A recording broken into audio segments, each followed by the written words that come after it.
I am a survivor. I'm a survivor of domestic violence and rape, and for me it was just important to be able to provide a support system to other women who were actually undergoing the same sufferings, and that's how I founded Courageous Women Association. It was about providing support services, economic resources, and specifically empowerment to women and children who were survivors of domestic violence, homelessness, prostitution and human trafficking, and incarceration. Our current services include career development and economic empowerment, sister-to-sister enrichment and support groups, economic resources, health and wellness, and of course providing life necessities through our annual free shopping, pampering, and outreach program. And I want to encourage you to stay close as we move towards the future. Our goals for the future is to go from a mobile organization to a home office and a state-of-the-art resource center for all impoverished communities with access to specialized services for women and children. We also want to build a transitional to permanent housing program and generate living wage jobs and permanent housing simultaneously. These women can't do it without us, and we can't do it without you. That's why our motto is encourage, inspire, and empower.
for trauma survivors, violence, and hardship, in helping them take bold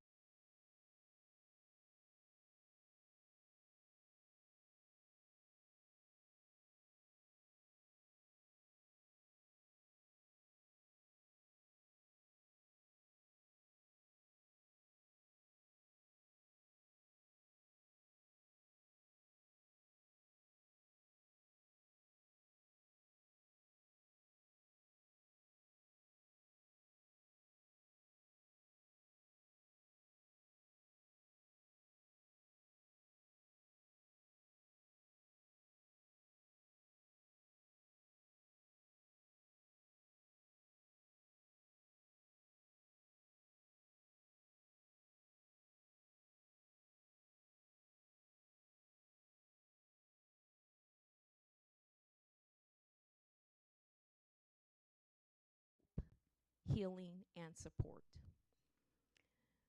Let me add one more thing: non-judgment.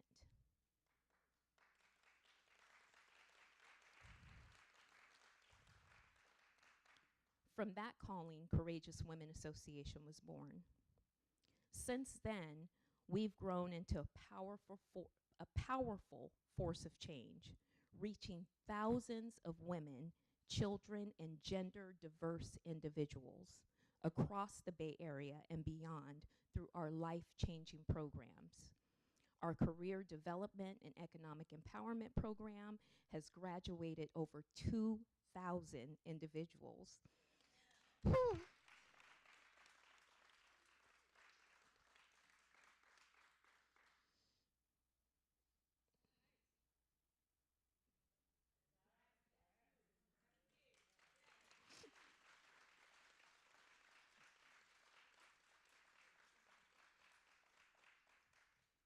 We've helped them to re-enter the workplace with confidence. Thank you, Lord. Our sister-to-sister enrichment and empowerment support groups meet weekly to provide a safe and nurturing space for healing and sisterhood, not just for women in our transitional housing, but for many others in the communities. Every October during Domestic Violence Awareness Month, we host a signature, a day especially for you. It's a day free for shopping and pampering and community outreach for over 1,000 unhoused women and children survivors annually. And since 2018, the Courage House program has provided a safe, stable, transitional housing, case management, counseling, group support, and life planning to women and their children fleeing from violent environments, helping them rebuild their lives with dignity and care. These are just a few of the powerful ways we are changing lives. But like so many others, the impact of COVID has forced us to pause some of these vital programs and services. That's why our presence and support, that's why your presence and support tonight is not only deeply appreciated, it's critical for us. Together with your generosity, we can reopen these life-saving services and dream even bigger. From permanent housing, an employment program, to a training center, transport vehicle, mental health services, and more. Your support tonight means impact. It means healing. It means hope for countless women, families, and survivors who deserve to live in safety and in strength. Thank you from the bottom of my heart for being here tonight. Let's walk this mile in strength, in unity, and purpose together. Thank you.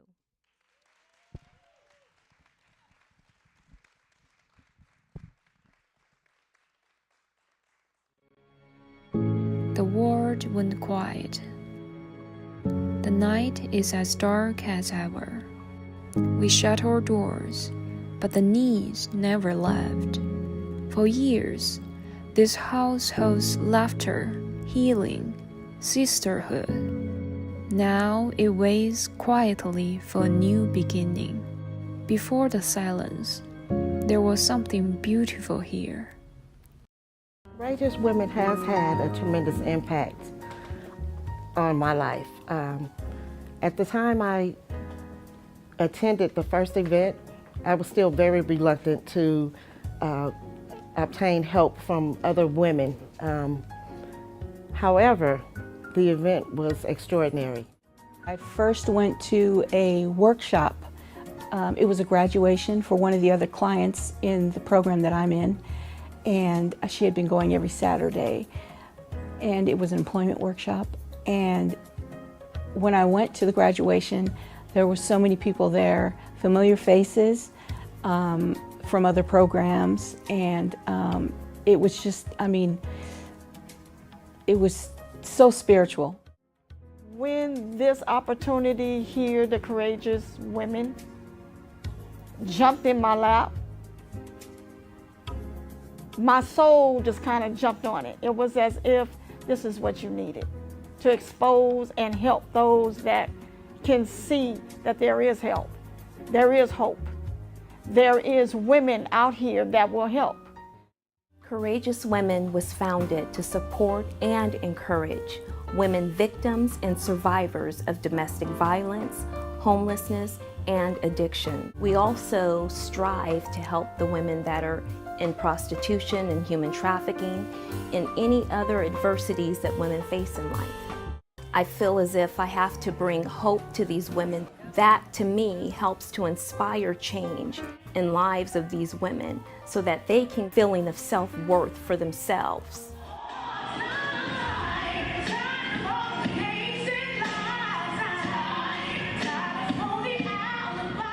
This began years ago as a child. My mother was an addict where there was lots of men in and out of the house, and unfortunately I fell victim of abuse then. I was a single mother on welfare. I started selling drugs to supplement my income, and the longer I sold it, the more often I used, until it just got out of control. I came in contact with Courageous Women and going to church, Acts Full Gospel, and just having the support of people who are in situations the same as I was, being validated, being treated as an equal.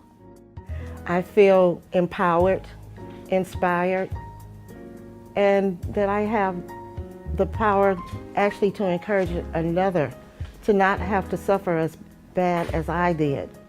With the love and support of Courageous Women, I now have the power to take control of my life and the things that happen in my life. I have the courage to go on with my life. I have the courage to be responsible for my actions and live up to my potential.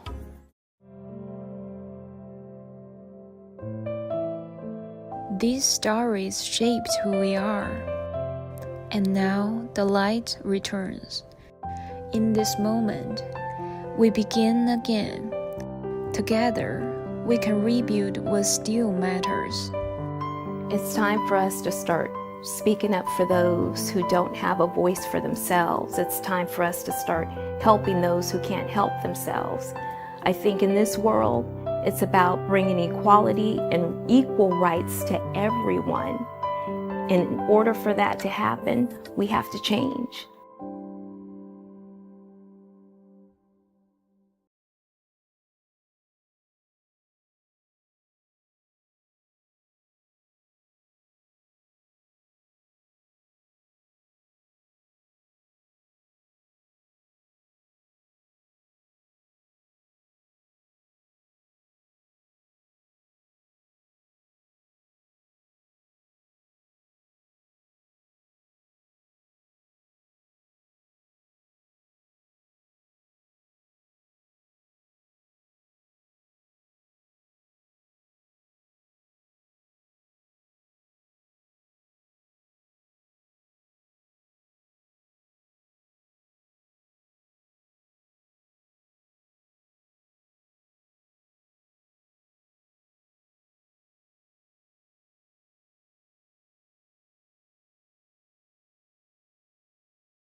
I want to just say to you that we see you. We thank you for your courage, for your strength, for your tenacity, for sharing your story, for your bravery.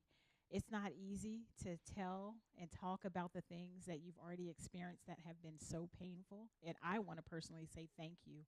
Each one of your stories has touched me. And so we just want to give you your flowers while we can. So thank you so much for sharing. We love you and appreciate you.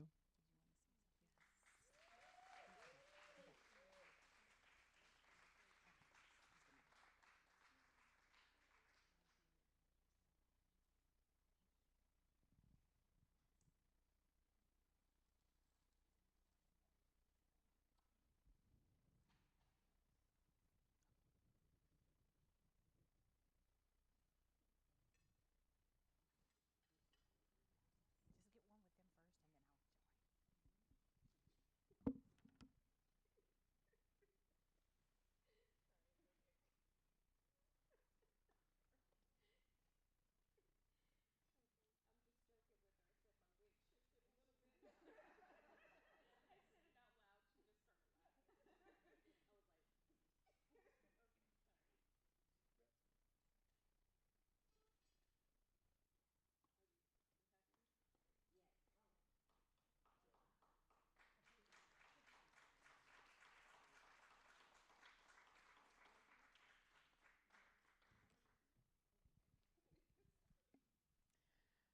Your being here tonight helps support the programs that these three women and so many more have gone through. So I want to tell you a little bit about the programs that you will be supporting with your donation tonight.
what a powerful and beautiful gathering here at my alma mater. I want to just thank you on behalf of the City of Oakland for being here and for your tremendous leadership.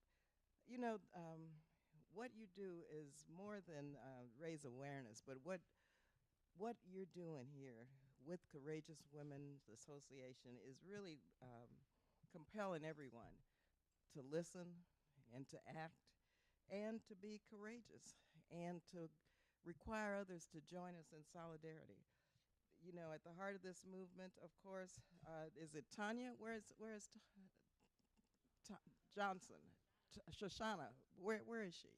Thank you, Shoshana. Thank you very much, Shoshana. You know, it's really important. Give her a round of applause because it's really important to have this space. And, you know, in thinking about what you're doing and how you're empowering women, you know, I thought about my own story very quickly. When I was here a student at Mills College, which I never, ever talked about. I was on public assistance raising two small little boys, former survivor of domestic violence, had an abortion when I was 16, you know, the whole 9 yards. That was before Roe. And so it was very difficult because I worried, you know, the trauma, what that is all about. And we didn't have the space to be for real and to have the support and to have others walking this road with us. And so I want you to know that whatever I can do here in this city to support your efforts, know that it's not only for community, it is, but it's also very deeply personal to me. I wish you had been around in the day. It wouldn't have been so difficult.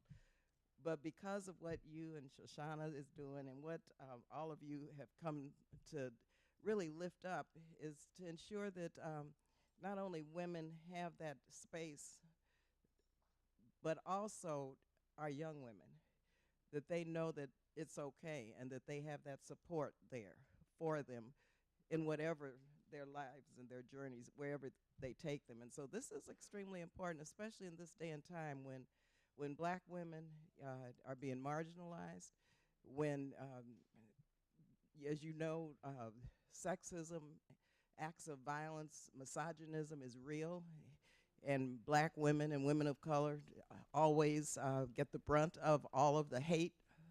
I know that personally.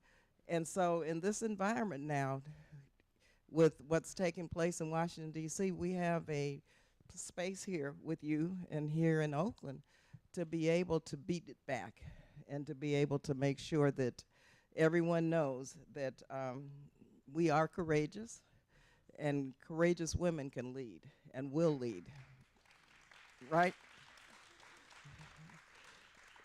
And it's because of what we have been through, and it's because of those challenges that allow us to be seen, to be heard, and to be leaders. Because who else can lead so many people out of this morass and this country's deep, deep racism and sexism and misogynism? It's those, and you know, Ayanna Pressley, who's a sister from Boston, Massachusetts, who I served with in Congress, who's a brilliant black woman. And Ayanna always says those closest to the pain must be closest to the power, okay? And so Ayanna and I are very close, and we talk about why it's important in wherever we find ourselves, working in the community, corporate settings, elected life, school district, whatever we're doing, it's very important to see those who may not be seen.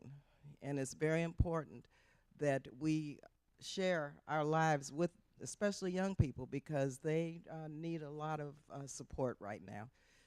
COVID turned the world upside down, and what it allowed to happen, unfortunately, is that our young people, in many ways, had a hard time dealing with it. And so we've all had a hard time, all of us as black women. And so I think that those experiences are always those experiences that are going to help our young people and help others through whatever they're dealing with. And so just know that courage is who we are, what we do as part of our DNA. And I always like to remind our folks, especially my sisters, about Dr. Maya Angelou, who was a good friend of mine, and her son lived here in Oakland, and his name was Guy. And she always reminded us of from where we came, but she said, and still we rise. And I think that's important at this moment, and still we rise. And we're the ones, you're the ones who are helping this country, not only our communities, but you're helping this country navigate this mess that we're in, so that, and still we will rise because of you. So thank you again for inviting me to be here for a few minutes, and congratulations, and just know whatever your city can do to support your efforts. As the first black mayor of Oakland, black woman mayor of Oakland, I get it. I get it.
Her first single, Testimony, was released in 20.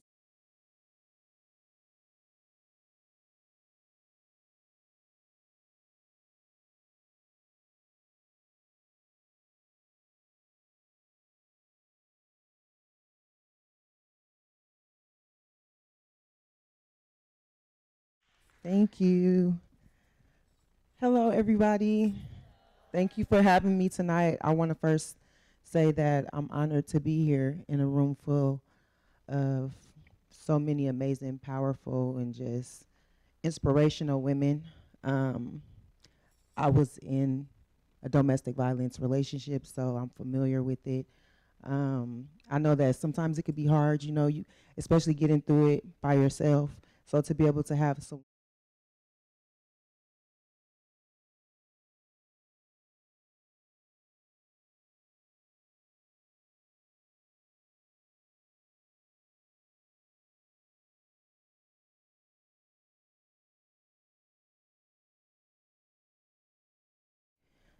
I'm sure music inspires people in many different ways through many different situations. So with that being said, I don't know who the DJ is, who's playing the music in the back. Okay, so the song that I'm going to be performing is called Hello. I wrote this song. Tap on the beat.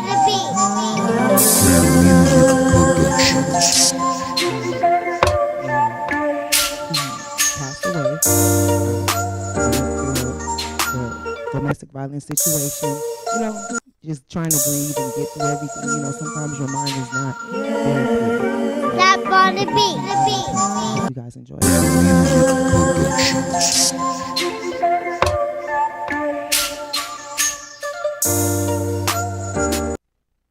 And if you like my music, you can go stream it on all platforms.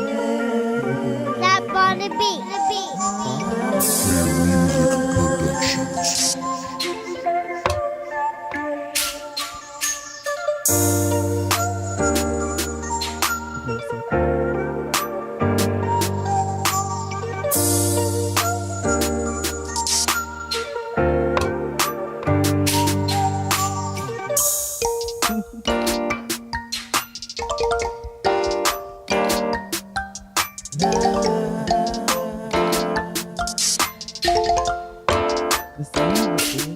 He had salmon.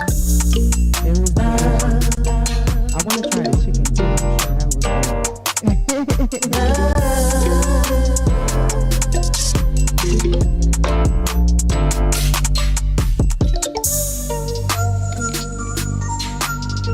Still wanna run, still wanna run.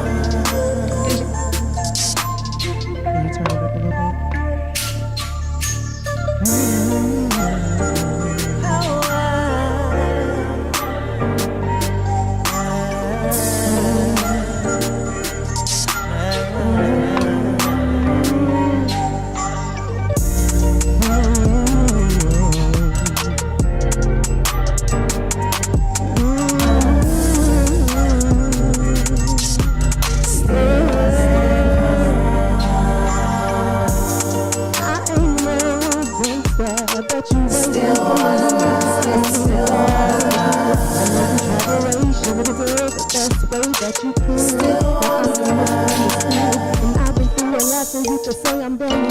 Now I keep up these walls cause they take it from me. I can't know who to trust cause people friendlies be having on their mask just like a family. And I wish you was here to take away this pain, cause now my life will never be the same.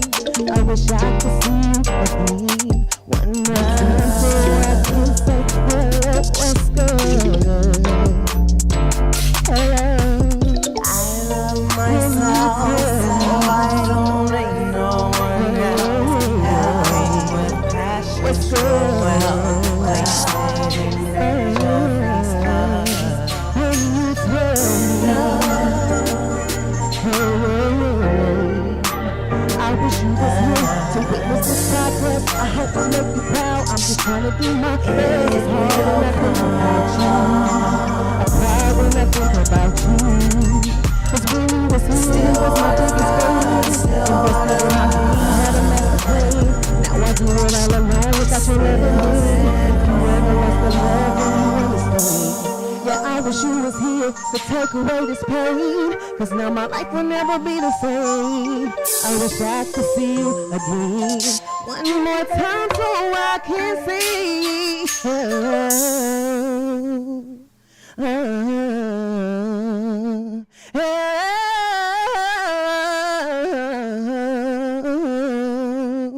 What's good? Can you tell me? Hey, what's good? This song goes out to everybody who ever lost somebody that they love. We miss you. And I hope y'all enjoyed that song. Thank you.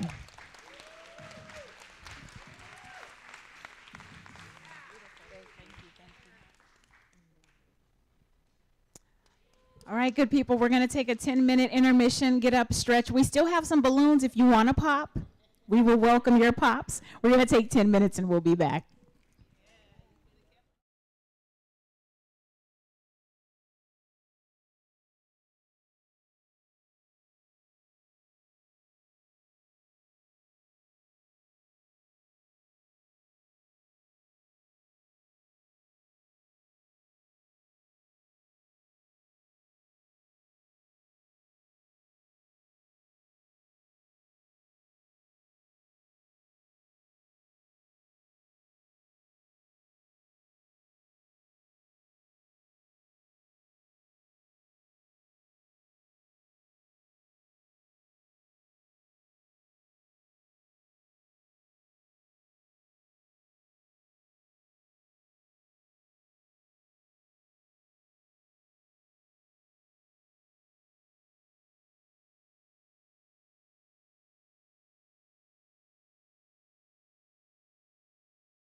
I put on a song that says, "One more time, the Lord has allowed us together." That's my opening song all the time. So one more time, he has allowed us to be together. This is just beautiful, and I am just excited. All right. And if you sit by somebody that you don't know, look at them and say, hello.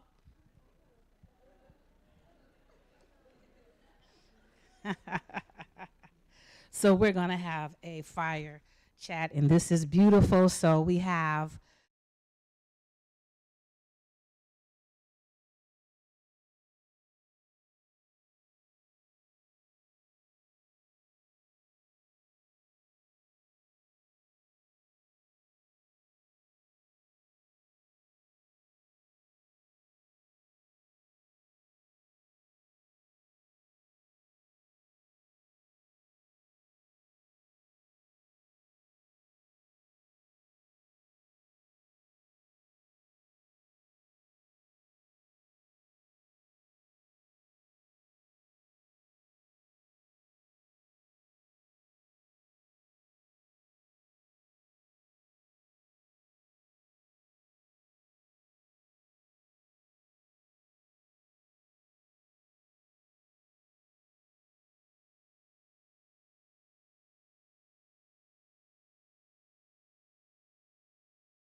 with Tashana. If nobody knows, Tashana and I are first cousins. My mom and her dad are brothers and sisters. We can't get no closer than that. And when Tashana called up on me, I came. I definitely wasn't aware of what Tashana was doing. Because, you know, when you cousins, you guys just see each other just to kick it with the family and stuff. You don't really sit down and say, what you doing with your life? What do you do? And she called me, I think, was this the first one or the second you had at Glad Tidings? Yeah, when you did the ladies, I think it was the giveaways or whatever. But anyway, Tashana called me and she said, I want you to host it. So I said, okay, so I'm just thinking it's just a little something. You know, she's doing okay.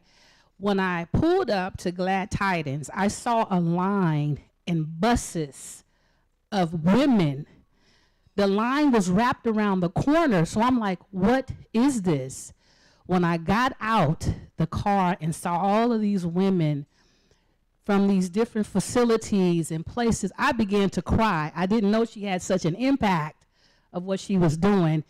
And from that day on, anytime she calls me, it's on and popping, I'm there, right? So thank you, I love you. All right, let's get to it. So our first topic is navigating adversities, okay? So we're gonna say understanding adversities. Oh, I don't wanna stand, okay. I really needed to stand, my legs was numb, okay. But this is a fire chat, let's sit on down. Okay, so here we go. Thank you. All right, so let's get started. To start, could each of you share a significant experience? Look, I'm getting filled up already. Of adversity you faced either personally or professionally.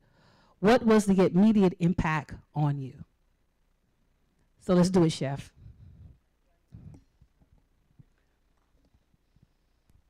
Oh, that's a good one. There's so many. I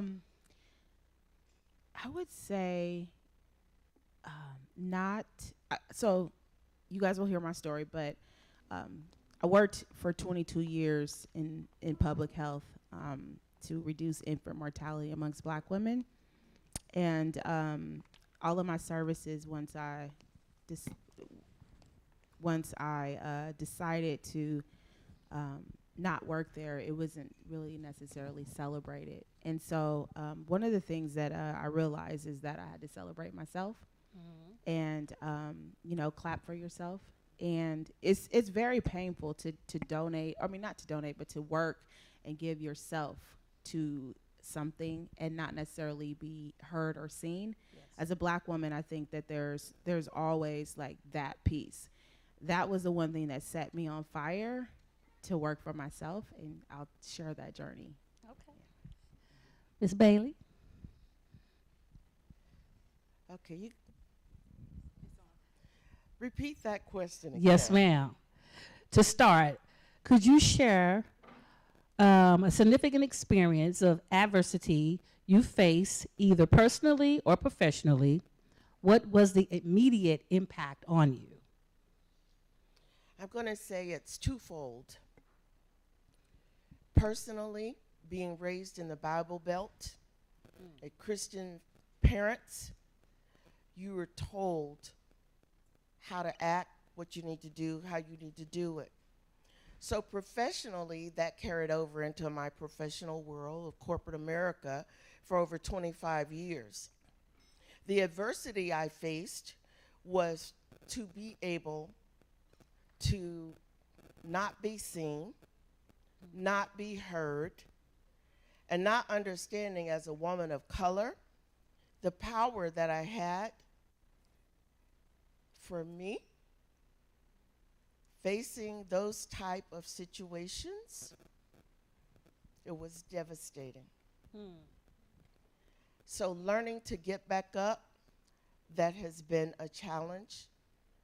And as we've heard around the room, I still rose. That's right.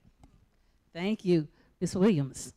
Yeah, I was thinking about this. Wow, and I had to look up, not because I didn't know the definition of adversity, but it says a very difficult or unfavorable situation. And I was like, okay, because we've been changing definitions a lot. Especially with our new president. He has a new term for everything that we thought we knew that's no longer the same. Right. So I was thinking about this, and I said, I was actually listening to, I think it was Naomi, the first person who spoke of the courageous women, and I was thinking to myself, the most defining moment in my life was my childhood. My father was in the service, and he didn't want us to travel with him, but he was in the service for like 25 years. So that's a long time not to see him. He would just come home on visits. But my mother experienced some trauma as well, because by the time she was 13, her mother and father had already passed.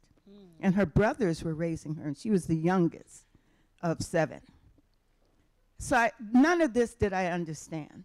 I was a child in a house, a 2-bedroom house, with 2 older brothers, and we shared a room. And my mother and father's room was downstairs, and our room was upstairs. And I grew up in New York, so there's these things called attics, right? Anybody who knows New York and the East Coast, you have attics, which is the upstairs. That it's like you got a little triangle at the top. So it's not very big because the triangle kind of shortens the room. So we had 3 beds in that room. And my oldest brother was 10 years older than me. My next brother was a year older than me.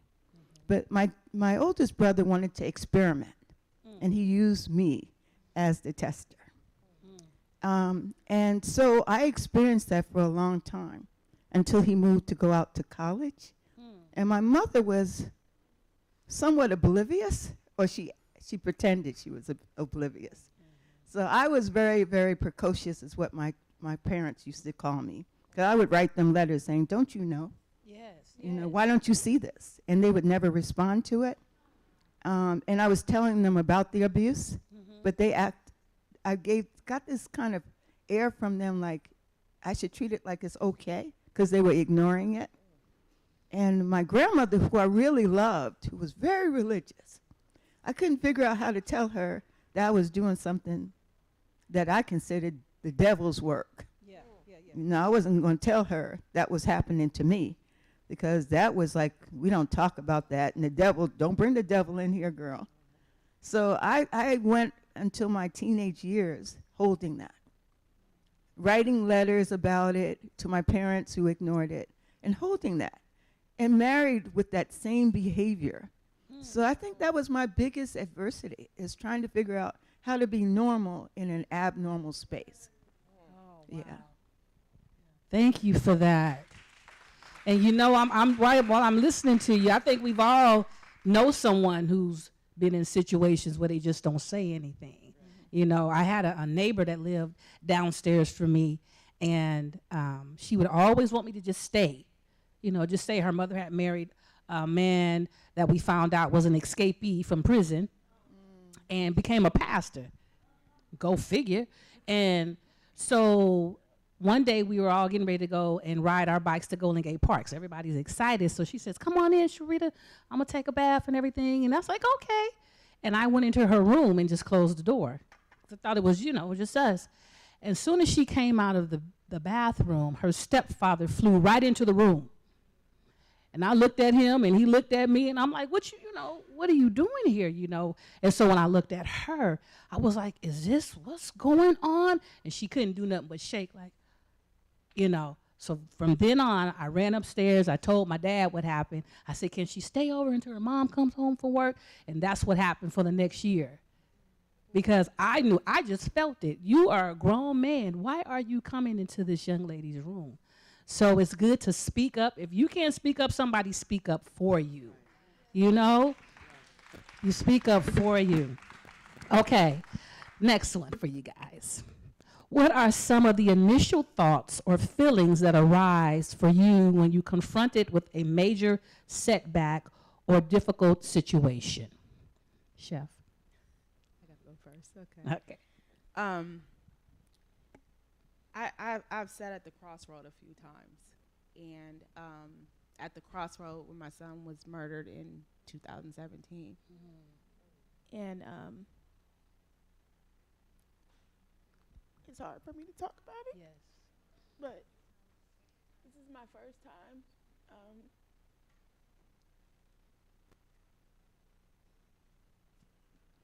You guys are family, so. Oh yeah, nothing but love. This is my first time talking about it, like in a forum.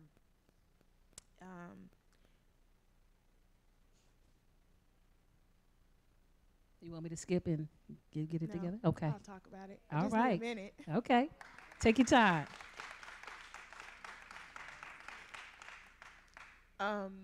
What's the question again? Okay, here we go.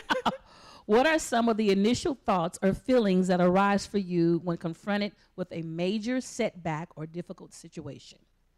Oh, so being on the crossroad was between good and evil.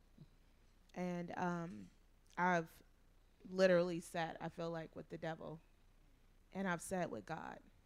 And in that moment, it was like I was angry. And so one of the things that I realized was that, you know, all of this was a form. And it was like death is so final. It's not something that you can't do anything. Like as a parent, you're normally like, I'm going to make this happen. I'm going to do this. I'm going to do that. And it was like everything just stopped. You can't fix it. And so what I've learned, one of my lessons is that I just have to be, you know. And also, too, with pain, what I also realize is it's okay to move through pain. You don't have to stop it. So one of the things that I was doing was trying to stop the pain. Like, let me, you know, go over here. Let me do this. Let me do that. But I could never stop it. And then my therapist told me to just move through it. And that's what helped me in 2 years of therapy, of accepting the situation and not trying to manage it. Because as Black women, you know, we like to manage everything, right? So we're like, let's do this and make it okay. It's not okay, you know? And it's never going to be okay. But it's okay that it's not okay. Right. And that's my biggest lesson, is that I had to really tap into the angelic side of myself because of my anger. And I was not, people didn't know that I was angry, because I'm usually like super happy and I'm kind of like a goofy person. So I can mask a lot of stuff. So it's like, oh yeah, hi, and there's like people. But again, it's like inside of myself, there's a crossroad at all times. I can pop off because I'm mad. Yeah. I think we all can. Yeah, because I still get a little angry, but it's not as hard, you know, it's not as much. But when you birth a child, or when you birth anything, and it's taken away from you with no real reason, and there's never a reason, but my son was on his way to college, and it wasn't like he was doing something to deserve to have his life taken away. How dare this happen? And I didn't, part of it is like, I never wanted to be a part of this community. You know, like I didn't ask to say like, oh yeah, I want to be a part of this community of people who lost their children. Or, you know, people who are going through domestic violence, they don't be like, hey, you know, I want to be a part of this group that, you know, that are dealing with domestic violence. But here you are. So my biggest takeaway is really to just move through it, and to get to the other side, you have to make a decision. And I made a decision to have God lead my heart. Good decision. So what are some of the things that come up for me? Initially, hurt, anger, pissed off, discouraged, disillusioned, and questioning myself. Those are some of the things. Am I not good enough? Am I not smart enough? Why wasn't it me? Why did this happen? And coming to the realization, it really is, I can't even tell you how many times I've heard, God always has a plan. Yeah. Always a ram in the bush. And a lot of times, I was pushing so hard to make things happen, because it's in my opinion, in my time, not God's time. Learning to work through all of those emotions. And I'm so happy to hear you talk about therapy, because so many of us, women especially, and I'm going to say to you men too, I say to people all the time, you know what? There ain't nothing wrong That's right. with going and talk to somebody. Because what I found out a lot of times, if I talk to a girlfriend, that girlfriend got another friend who got another friend. But it's true, when you talk to God and allow God to leave you, see, God's not going to tell your secrets. That's right. God's not going to judge you. So working through a lot of things, and I'm kind of encapsulating everything as it relates to, you know, personally, as a woman going through a divorce. I think I said to somebody, you don't even have no idea. I tell people, you don't know my story. See. Don't revel in my glory. You know? Okay. A woman of domestic violence. And I came from the South. You know, I didn't see my daddy hit my mama. Because I knew my mama would lay him out. But at the same time, you know, moving to a different environment where you don't have a circle, where you don't have someone that can help you get through these emotions and feelings. It was difficult. But again, just calling on what I knew. God, help me. Yes. And my Lord, I mean, just on my knees, just saying, God, I don't understand this. You said I could talk to you about anything. Anything. You weren't going to judge me. You told me you would never leave me. You would never forsake me. And that has gotten me through so much y'all don't even know. You know, but still I rise. And I always tell people, you never know what someone is going through. So you got to give people grace. Yes. A lot of it. Yes. Because like you were saying, Chef Mimi, there's sometimes you like, I feel like popping off. You know, sometimes I literally say to my husband, I wonder what would happen if I just ran over them. That's for a fleeting moment. That's just for a moment. You know, I mean, I grew up. I've grown up. But it's... You just want to run over people. Right. It's one of those things. And so the emotions still will come. But what I've learned is how to manage it, how to deal with it. It's fleeting. But make no mistake about it, without my faith. And by the way, I did get lost a little bit. But I still came back to what I knew. And that's what I want every woman in this room to know, every man. Get the help you need, but be okay with not being okay, too. Yeah. That's the reality. So I tried to encapsulate it because I like to talk, too. So. Me too. That's all right. So thank you for that question. You're welcome. Miss Williams. Oh, God. God help me through this one, because I will tell you, I'm one of these people that believes you just do it. Like Nike says, just do it. You have something, you have to get it done, just do it. And if somebody's in your way, you got to move. Just do it. And I really am that way. I had a friend that used to tell me we had young children, and we didn't like the way they were being educated. So we decided every weekend for a year we were going to write a business plan to open our own school. Yes. And we just did it. Yes. And it lasted for 10 years. Yes. But don't clap yet. Because, you know, I love God. I love God. But sometimes my philosophy was God is busy. He's busy helping all these people, and he gave me a great brain. You know what I mean? He told me if the piano's falling, move. So I know that to move. And so sometimes I see the piano falling, I'm like, oh, God already gave me the brain to know to move. I'm moving. But also, I had this approach to life, a two-seater bike approach, you know? I'm on the bike with God. I'm in the front seat. God's in the back seat, always got my back. Always got my back. But what I just told you was my problem.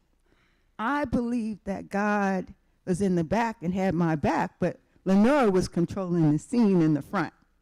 And I would just check in with God to say, am I okay? Did I do it right? And pray. What I learned in my life moving forward, and this is what wisdom and experience taught me, that God is in the front seat. I'm in the back. That's right. And I pray every day that my butt is glued to the back. So I can't even want to move to the front. And I want him to do the work for me. I want to get out the way. I want to move my ego out the way. And I want to say that the reason why I'm expressing that, because a lot of us women know how to just do it. Yes. We know how to fix a lot of stuff, because that's our job, especially raising children. We know how to fix some things. Oh, the water heater went out. We don't have no water. We didn't pay the bill on time. Let's go buy us 10 gallons of water from Safeway, and we're going to pour it until we can get some money to start paying the bill again. I've experienced that. My children thought we were playing a game. I was like, oh, yeah, this is a real game. It's called Mom Can't Pay the the East Bay water bill, and we're going to get enough water to make it until I can. But to this day, one of my sons said to me, I thought that we were just playing a game about the water. See? Because you made it like that. Right. You made it like that. Right. But that's that we can do it, right? Yes. Nike, just do it. Yeah, Nike. Right? But it can get you in trouble. So I just want to remind you that today what I know, sometimes I have to say to myself, you can do it, Lenora. You can. Because God gave you a great brain. And I'm very successful in everything I touch.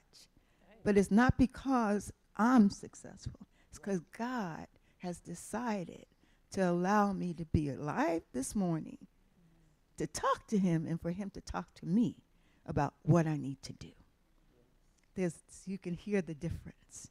So I just want to say I graduated. I hope all of you will graduate too and understand that the other way sounds good, but I'm going to tell you, God always has to be in charge.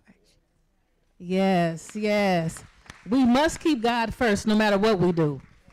No matter what we do. We think we got it, because I know I'm a witness. Sometime I remember my dad when I stepped into broadcasting, and I just thought I was all that and some. I'm like, I made it, I did it. And he had to bring me down. He said, hold on, soldier. He said, you know somebody out there that can talk better than you? You know somebody out there that's a little prettier than you? I want you to stay humble. Yes. That was it for me. Right? Bring it on down. But when you put God first, he just opens up all kind of doors, and you start seeing things you never seen before, and people step into your life you never would have thought. You would think, oh, your friends or that person would do it, and somebody, a stranger, comes through, opens up a door. So that's a good thing. My next question is going to be for you, Ms. Williams. Can you recall a time when your initial approach to adversity didn't work out? What did you learn from the experience, and how did you adjust your strategy? Well, I will also say I had many careers. I have young people ask me, how did I just travel this way? I started out as a for-profit person. And I actually started out as a teacher, and then I went back to school. Because I was working 3 jobs to teach. And I was trying to have an apartment, a studio apartment in San Francisco. I was hustling. But I loved what I was doing with teaching. And so what I had to do is come to a realization that I need to go back to school. And I need to study something that's going to pay me. And so I got into systems engineering and started working in Silicon Valley. And wow, I was making money. Even back then, because the programmers were making big money. But what I realized, I kept asking myself, even though my children were in private school, I was able to afford things, what value am I giving? Where's the value in what I'm doing? And that's what turned me around to go to the nonprofit world. I felt like I needed to take my skills and put it in something where I can see a service that had value to others, that I could shore up nonprofits so that I can make sure they're sustainable, and that I can see that through that position of like making money, that wasn't always about money. It had to be about something that touched your heart and had value. So for me, that transition from trying to be in a situation where people around me were making money and I was making money, but I hated them, because stuff they were talking about. There's nothing like being in a room with Caucasian males who are programming, who think that they're telling you jokes that don't make sense. And I was thinking, well, I know how to do this programming, but I'm not into your jokes. But at some point I had to say to them, this is not my life. But that was a hard position to take because I was feeding my children. They were in private schools. How do you like say, okay, I'm not going to do this and I can't see where the money's going to come from that's going to do that. But I truly understood God's value, that if I could give back, if I could think about it differently, that God would bless me with the money I needed. So I hope that answered the question. That answered it perfectly. Thank you. Okay, let's do Chef. What specific skills or strengths do you believe you've developed as a direct result of navigating adversity? Ooh, I like that one. So I don't. I think one of the skills that I have is I don't get comfortable, and I know exactly what I want. So knowing what you want is really half the battle of attracting what you need and what you want in your life. So you have to be really, really crystal clear. Thinking about dreaming, on what you want, but also having a strategic plan, and then surrounding yourself around the people that can help you, that might be smarter than you, that might have more resources than you. And that led me to building the largest food and wine festival in the country that supports Black. You go, girl. Give it up for her. So we support over a couple of thousand Black food and wine and spirit beverage entrepreneurs and professionals. We started here in Oakland, and then we built it into multiple cities. We were in Detroit last year, and then we are moving the event to Napa for 2026. Yes. We've already sold out in 24 seconds. Really? Yes. Oh, you guys, give it up for. Yeah. This is Black excellence right here. So part of it is, like a lot of times we complain, you just be like, oh, you get all into like your emotions and you're not necessarily clear. You're not asking for what you want. You really have to focus on asking for what you want. Say it out loud. This is what I want, and then build a strategic plan to get there. You need to have goals and strategies. Those goals and strategies are going to guide you to where you need to go, to building that multi-billion-dollar business, or getting the husband that you want, or getting shameless plug, or living the life or the house or whatever you want in the material world. But the material world doesn't really exist. So if you understand that, like, the material world doesn't exist, you inside are you're the matrix, you're the person. We have the power to choose what we want. And even though I lost my son, and even though I've lost my dad, I really love your music, because it really, I'm like, oh, I gotta go back and really watch this. It was just, people have spoken about their fathers, and I was very, really close to my dad, and one of the gifts that my dad gave me was like the sense of self. And then, so I forgot what the question was. I just went off. But just asking for what you want and being bold. Like, I remember talking to a mentor, and she was like, your ask is not big enough. Your ask is not big enough. And then I get bored really easy. And then I realized the reason why I'm bored is because my world is too small around me. So when my world becomes too small, I'm like, I got to get out of here. What do I need to do? Strategic plan. Build this, get that, meet people, and then surround my world in what I visualize in my mind. So we all talked about the power. There's a book called The Power of Now by Eckhart Tolle. And Eckhart Tolle says that this is the moment. So right now, this is the moment. What happened in the past, that is our ego. When we live in that, because we bring that to the future. And then we say, oh, well, we can't do this because of such and such, such and such. That is true, because it can be paralyzing with all of the trauma that we are talking about. But how do we move forward? What is the forward plan? You have to be strategic about that plan. We can be strategic about the pain, but we have to be strategic about where we're going. Set those goals, set the strategy, and set success for your life and where you want to go. And do not tell anybody who's around you that thinks small. Surround yourself around the people who are winners. Yes. Like Tashana and the people in this room. The people in this room are winners. And you are going to be just as good as the people that are around you. So if you got 3 friends and they ain't doing nothing and they complaining, come on now, we got to stop that. Let's move forward. What is the plan? And you know what? If you're looking for certain things and you are like, I want to move forward, I guarantee you, if you ask people what the plan is, they will back up. And you will know they are not the people that you want to deal with because they are not ready to move forward. They just ready to talk and and complain. But what is the plan? What is it that we're moving? What are we fighting for? Like you said, what are we fighting for? What are we doing? What do we need to do? What's our forward thinking plan? So I take that because, you know, I can't continue to relive the pain of my son. I can only use his life and the fact that he's no longer here to fuel what I want for the future for myself and my family. Yeah. Thank you. Yes, yes. And then on top of that is, like you said, it's good to have people in your life that are your cheerleaders. And you have to keep those type of people around you. If you find someone that's always complaining or their issues are worse than yours, then we need to cut this relationship off because we're not going to go anywhere, you know.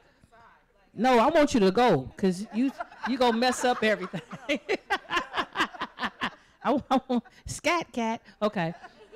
So here's another question for you, Ms. Ray. For those of you in leadership roles, which all 3 of you are, how do you lead your teams or organizations when faced with significant challenges? What's your philosophy for guiding others through difficult times? Philosophy for me is, first, I don't ever ask someone that I'm leading to do something that I myself am not capable of doing. Thank you. Because if I'm leading by example and I show them, they know, right? The second thing is I recognized one of the things I just wrote an article for Businesswomen, California Businesswomen Federation Association, and I said, in there, they were asking, how did I become a coach? How did I go the leadership and leading into that? And one of the things, my point is, I used to have a boss, and she said to me, you're too powerful. And I didn't know what that meant at the time. But what I realized is that people are drawn to my personality, my charisma, because I don't meet nobody that's a stranger. I'm talking to everybody, right? Then it drives some folks a little crazy. Let's go. But I gotta talk. And I get upset, like, didn't you ask him or her? X, Y, and Z. He goes, no, I didn't want to know, but I need to know. But back to how do I lead? I think it's also showing that I love what I do. See, it's hard to encourage people if you don't have a love for what you do. It's just really difficult. And they sense it. They feel it. They know it. So when you want the best from people, first of all, you got to show them. You got to set that example. But the other thing is, I believe in accountability. We set the stage, and then one of my favorite things is, did you not understand the mission? We're moving forward, right? Right. That's my favorite, moving forward. You know, and you didn't understand the mission, because if you did, you would actually be doing what was required of you. Coming back full circle, do you beat that person up? Part of a leader is also understanding there are no two people that are alike. And again, I said, sometimes you got to give people grace. You need to get to know them. I've been in those corporate situations where nobody knew nothing about me at all. They were more concerned with my light eyes and light skin and where I was born, right, than what I brought to the table. But when you know something about your team, what their likes or dislikes are, when their anniversaries, and I do that, and I know some people in the room that know, I remember your birthdays, your anniversaries, holidays. It's just something about getting that card that you didn't even think that this person was thinking of me, but I was thinking. And when you show people that, I feel like that you can get the best of the best from them. Now, not all. I would love to say that I had teams that they were always 100% on board. I also had to terminate people, but there's a way to terminate people, and you terminate them with grace as a leader. You don't beat up on them. You don't dog them out. You don't tell them what they didn't do. But what you do is how you strategically approach them and talk to them, because you want to lay it out. It's just like laying out a business plan. And they will actually have the aha moment. I didn't do this. I didn't meet that. And I don't have a problem with people expressing how they feel. Everything, though, has to be decent and in order. And I give them that, and I expect the same thing. So as a leader, you got to set the example. You got to lead by that example. You have to set the expectations, because you can't expect people to know what they're supposed to do if they don't know what the roadmap is. Yeah, you're right. And so many times, you know, in my first book, I talk about that. Navigating corporate America, when you don't know what the roadmap is, how are you supposed to know where you're supposed to go? So with that being said, those are my go-to, what I do all the time when I meet you. And by the way, make no mistake, I also feel and go by my gut. So I can meet you, and I'm going to be kind and nice. But if my gut is telling me something different, you know, I'm going to kind of hold up. You know what I'm saying? Because, you know, I just told the ladies back there, I read something that basically said, don't tell your friends what your enemies shouldn't know. And we have to be careful, you know, because everybody ain't, that's right, they ain't your friend. Ain't your friend. And if they friends with your enemy, and you telling them what your plans are, then they know. So sometimes we need to learn to just hold close to our vests, right? Yes. So hopefully that answers your question. Yes, but ma'am. just You lead by could fire example. me any day. I'm just like, okay. I you know, you get fired and you get upset. Why did I get? And then she just breaks it down. So let's start right here. We'll break it down for you. I document a lot. See, me too. Yeah, I like to write stuff. What you wore, what you smelled like. I like all that too. Okay. Next question for Miss Williams. What advice would you give to someone who is currently struggling with a major setback in their life or career?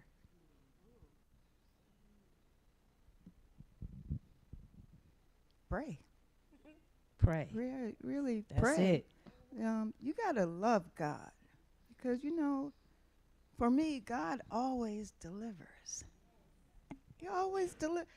He may not deliver what I want him to deliver, and he may not deliver it when I want it. Yes.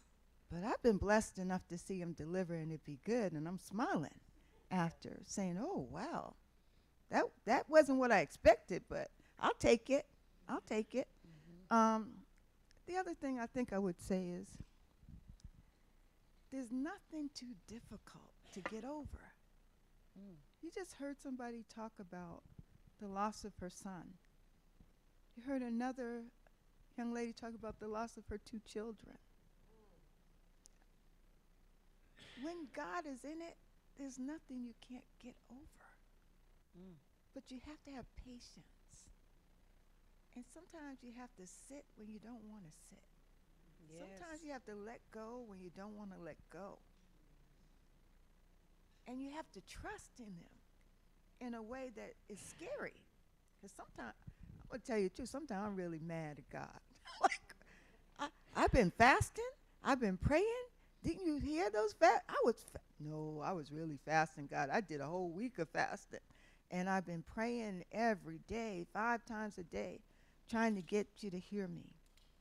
And still, stuff is not changing. It's not changing. It's not changing.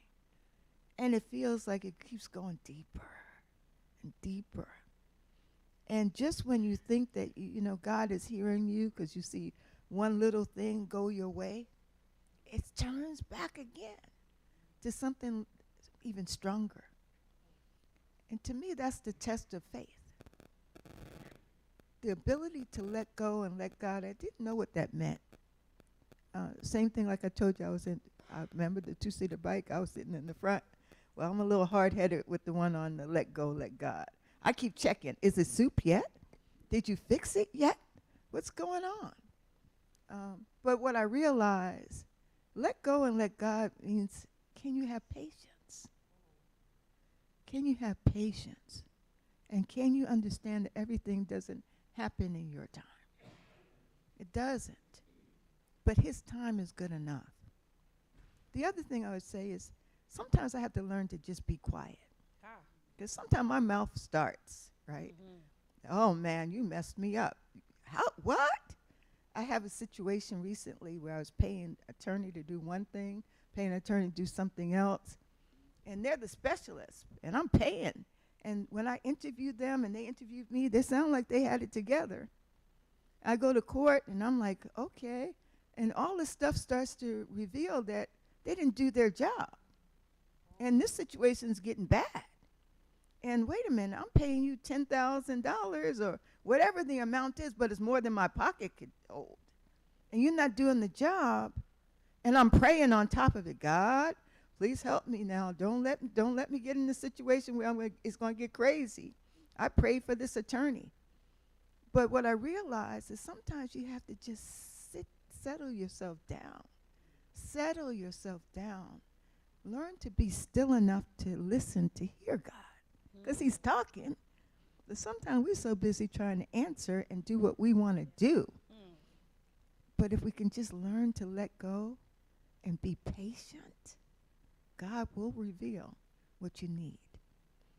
He's never, ever failed me. And I don't believe he'll fail you either. So that would be my advice. Let go, let God, and be patient. Be patient. Be patient. We all have to be patient. Thank you for that one. That was a good one. And while I'm sitting here being patient, I keep looking over y'all. I just want my mother to raise her hand. Raise your hand, Miss Evans. Yes. That's my patience right there. I get to call her at 3 or 4 o'clock in the morning when things be all messed up, and she answers, hello. Mom, what happens when I don't know, hold on. But it's thankful that you have a mother, and those who are missing their mothers. I always tell my kids, honor thy mother and thy father, regardless if you don't like them or not. Honor them because the Bible says so. The Bible says so. My daughter, bless her heart, she's majoring in criminal justice, San Jose State University. And her dad doesn't have the best communication. And so, little young ladies, I'm just going to hang up. I say, no, hang up. Before you hang up, say I'm going to hang up. I want to terminate the conversation, Dad. We're not getting anywhere today. And bye-bye. I say, don't just be nasty. I told her, I said, you going to go to hell. She's like, oh, my God, now we're going to hell. You got to do it. Okay, here's another question for you, Chef. Can you share an example of resilience in the face of trauma that has particularly resonated with you? I think I've shared. I think you've shared that one. Give me another one, though. Oh, trauma. Let's see. Trauma in the face of what? Say it again. Can you share an example of resilience in the face of trauma that has particularly resonated with you? I was thinking about like the frame of it. I don't know. I think in this complex way of kind of like thinking about reality and how how I try to push the boundary of reality. And so, one of the things I was thinking, I wanted to say this because I was thinking about like just in like trauma. When you think about trauma, it's always defined, right? Because some things could be different for different people. It may not be trauma for someone. Right. It might be trauma to others. I was in a financial traumatic relationship before, where the person, my ex-husband, thought that I would just be wanting to pay for everything in the relationship. Yeah, that's major trauma. Yeah. It was a form of abuse and, domestic violence financially. And so I was thinking as I was going through that, and I started to I matured and came into myself. I was thinking, what happened? How did I get in this situation? Been there. And I had a spiritual death. And because when you go through divorce, they say death do you part, but it's not physical. It's a spiritual death. Yes. And it's an emotional death. And I loved the fact that I died in that way because I was reborn in a different way.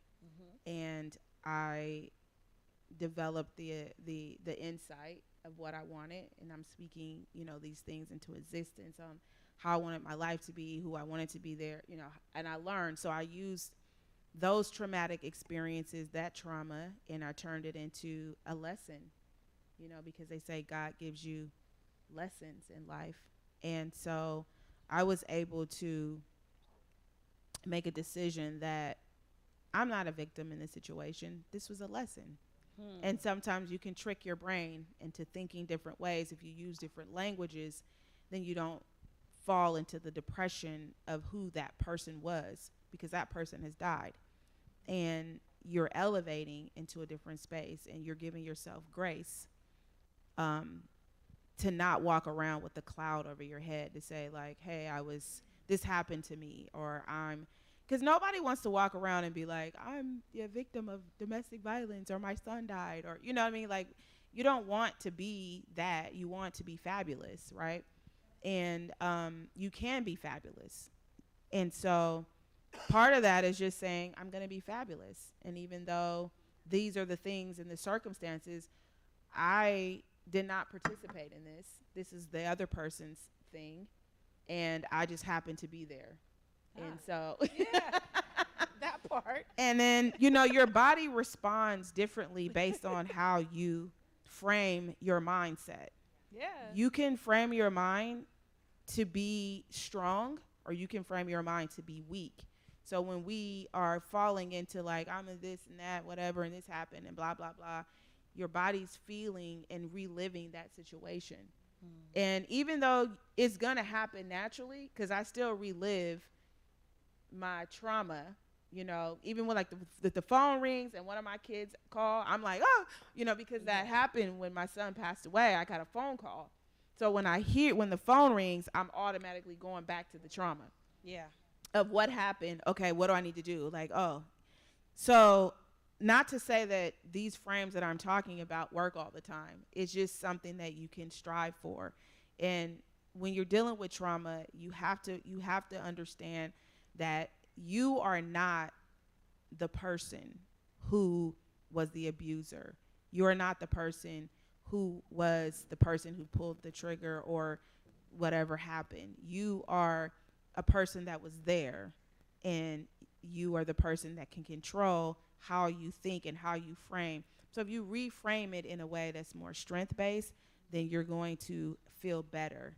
And it's going to help you. And that's just whatever that you go through. If you can't pay a bill or you need to do something, you don't say I'm broke. You say, oh, my money's coming, and you pretend that you have everything.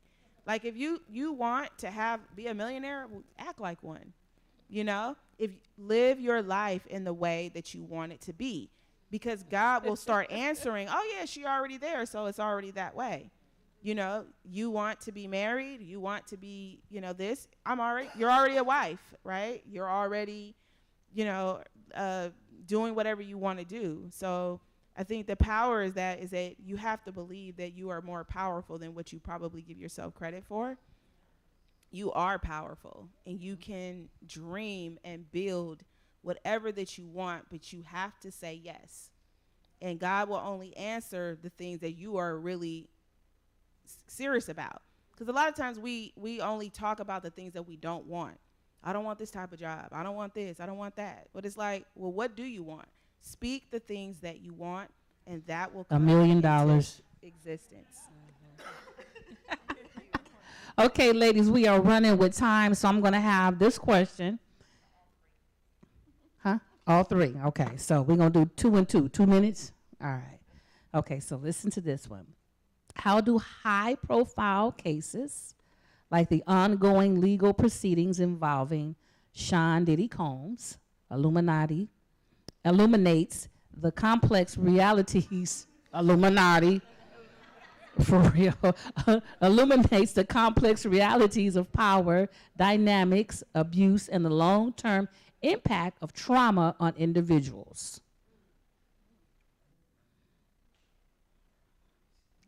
All right, I'm gonna give it to, you got the mic, Miss Ray. 2 minutes, we got 2 minutes. The question is, how does a high impact case like the Sean Diddy Combs, in terms of the overall impact, is that what you're asking? Yes, ma'am. In my opinion, so let's be real clear, in my opinion, I'm that third person on the outside looking in. I know that people are quick to condemn because what we see is, what the news portrays to us.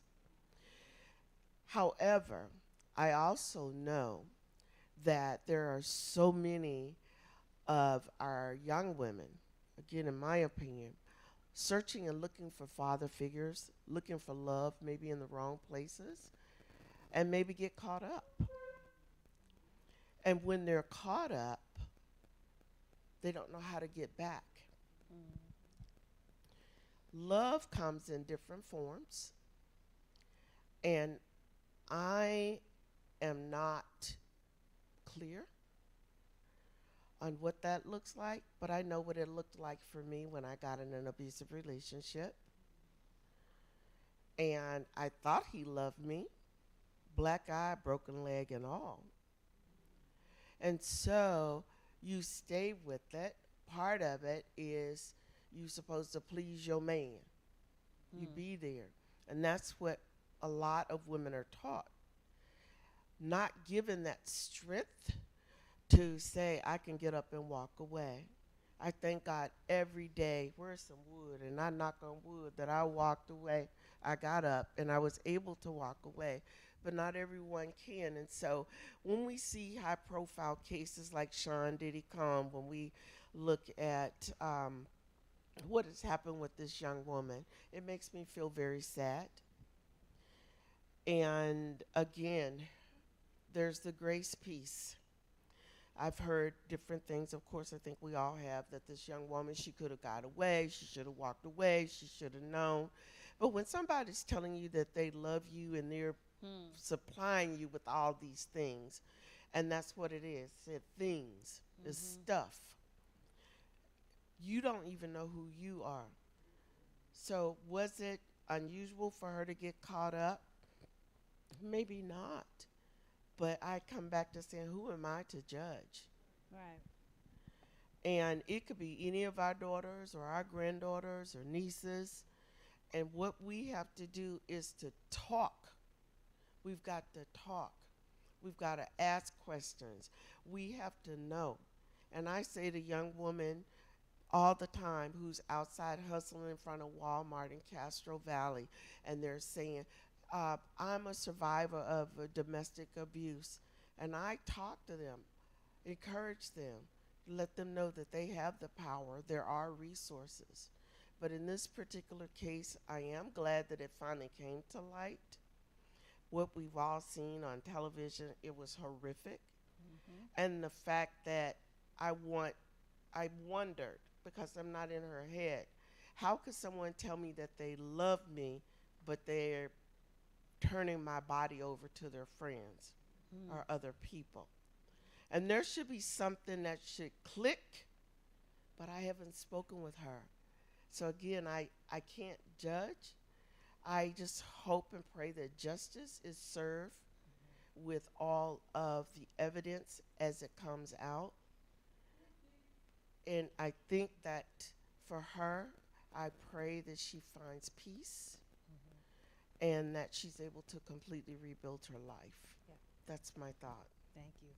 Ms. Williams? I don't know. I actually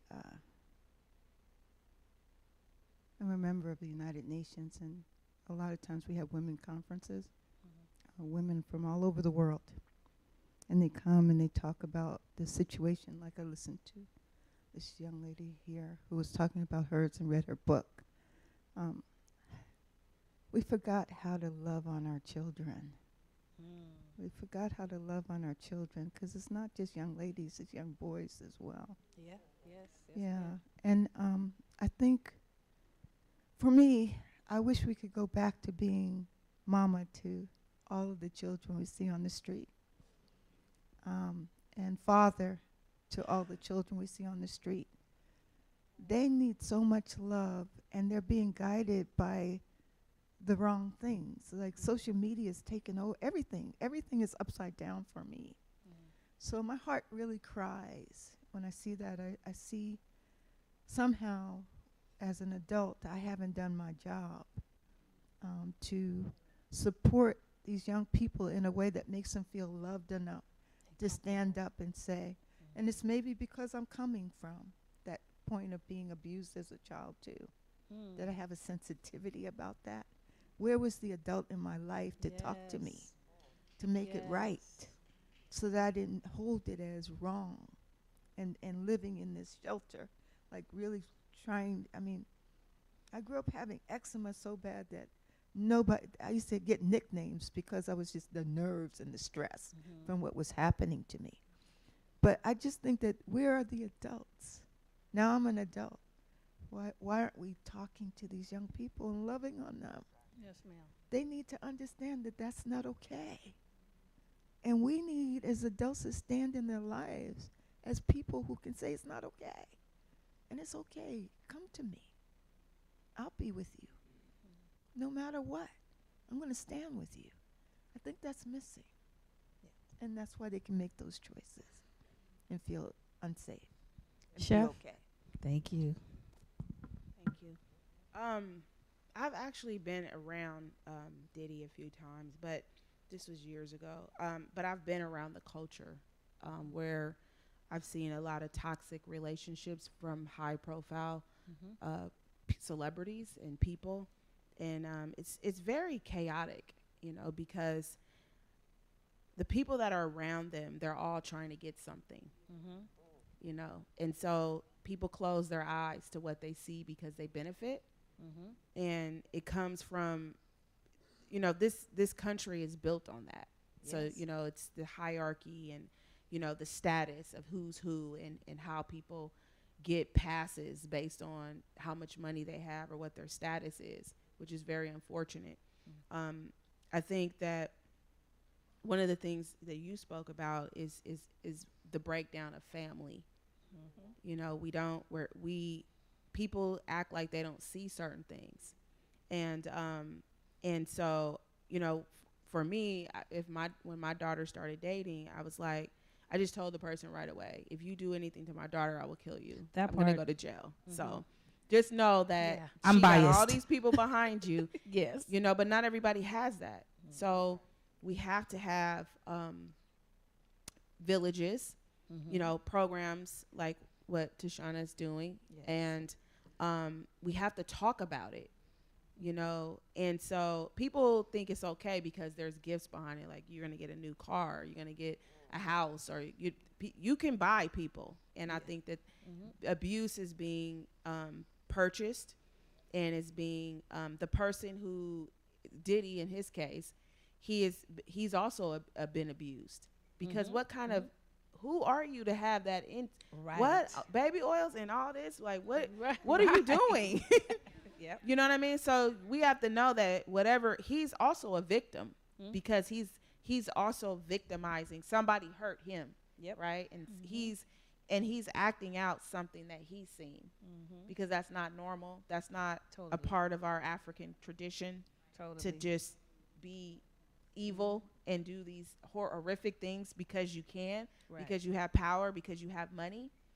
And I think that it's a responsibility for the folks who do have more resources to support programs like this, to talk about it, to have spaces where people can say, you know, this is what I'm going through. Like I tell my daughter and, you know, the women that I'm around, like I even ask them, you know, I used to ask my kids, like, did anybody do something to you? They'd be like, no, you know, just ask. You know, because you never know what's going on. And you teach them when they're young. My dad would never let you sit on a man's lap. See? You know, you can't sit on a man's lap. My dad would be like, no, you don't sit on men's laps. But I had a dad to tell me that. Huh? Exactly. Right. And so we can't be so, I think, because, you know, I worked, like I said, in maternal child and health for 22 years. And so I used to tell my clients, like, I know you want to go out, but don't just leave your babies anywhere. Right. I don't care if it's a father, uncle, whoever this is. Do not leave your child with people that you that's iffy because you want to go hang out. The Netflix and chill thing, because now everybody come to your house. Don't let people in your house. Do not accept strange gifts from people that you don't know, because that's the first thing they can do. They give you a gift and now you happy. No, the devil said he was God too. Right? And he can come looking good. And you can come with all the gifts and all the things. And then you realize, wait a minute, your child, you're supposed to protect. We're supposed to protect our community. Our community is wide open. We have no protection. So it's going to be up to us to talk to somebody, say something to somebody. Even you see a young person out on the street, hey, how are you doing? You know, or do you need anything? You never know who you can change or spark something into somebody's mind. I meet people all the time. I'm friendly, so I'll be like, hi. And people be like, I met Danielle like that. I was like, hi, how are you? She's like, oh, hey. I mean, I just talk to people. And like you said, you know, and sometimes I get people that give me testimonies because they just need somebody to talk to, and I'm not going to judge them. And they don't know me, so they're just like, and I'm like, oh, I got all this information. Okay. I didn't know. But again, those secrets, those dark secrets that illuminate in our families where nobody talks about because there's a lot of shame and nobody wants to deal with it, so just sweep it underneath the ground. Bring that shit up to light. I know you're right. You know, talk about it. Be loud. Be vocal. You know, if your mom didn't listen, tell your auntie. If your auntie didn't listen, tell the teacher. If the you know, we'd be like, don't tell the teacher and all this, all the secrets. No, we need to be able to express ourselves. So with Candy, what's her name? Cassie and the Diddy situation, all those people knew. All those people knew that was around her. The security people, her friends, her family, this one, but they all were benefiting. Benefiting off of suffering. Poverty pimping. It is disgusting. And this is a high profile case, but this happens all the time. It's not like this is an unusual situation, right? It's just something that is profiled on TV. But it plagues our community, and we got to start saying something and asking. I mean, I ask people, just, hey, little kids. I've had people say, just take my child. I'm like, I can't take because any kid that's with me, I'm going to treat them like my kid.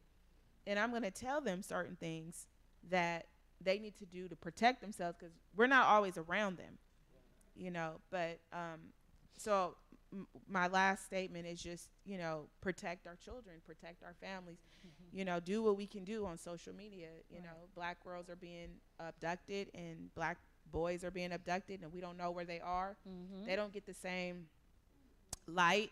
And the whole Diddy thing is just, I mean, it's not surprising. And I think that there's more Diddies in the world. Yes, you know what exactly. I mean? People aren't just talking about it. It's Diddy's at home. Yeah. But I would say that because I was really into like the entertainment world at a time, that was it's a norm. Yeah. Everything that she was going through is a norm. That is like not, you know, I have really good friends that were married to very high profile folks, and they were getting abused too. And yeah, practically everyone but one person, and that was her husband was really close to God, and he's a really great guy, and we still continue to have conversations. But everybody I know has been abused in different ways. Wow. Yeah, but not so much of baby oil and, you know, all those things. Wow. Well, listen, ladies, I really appreciated this conversation. Miss Williams, Miss Bailey, Chef Mimi, it has been a pleasure. It's been an honor, and I think we need to have more chats like this. What do you guys think? Yes. This was wonderful. So with that being stated, I'm going to turn it back into your hands. All right. God bless you guys, and thank you for letting me be the facilitator.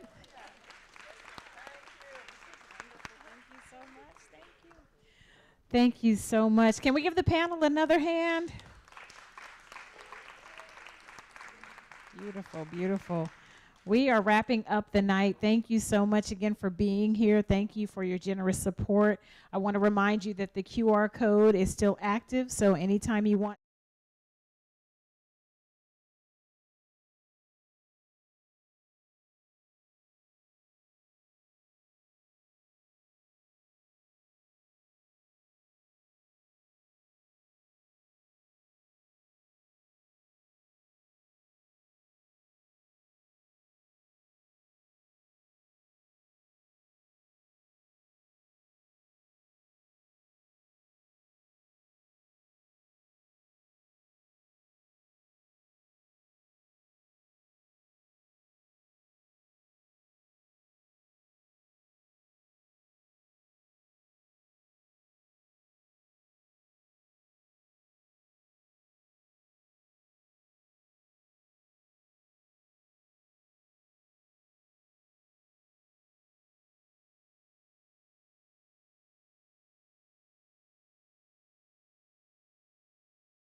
Okay.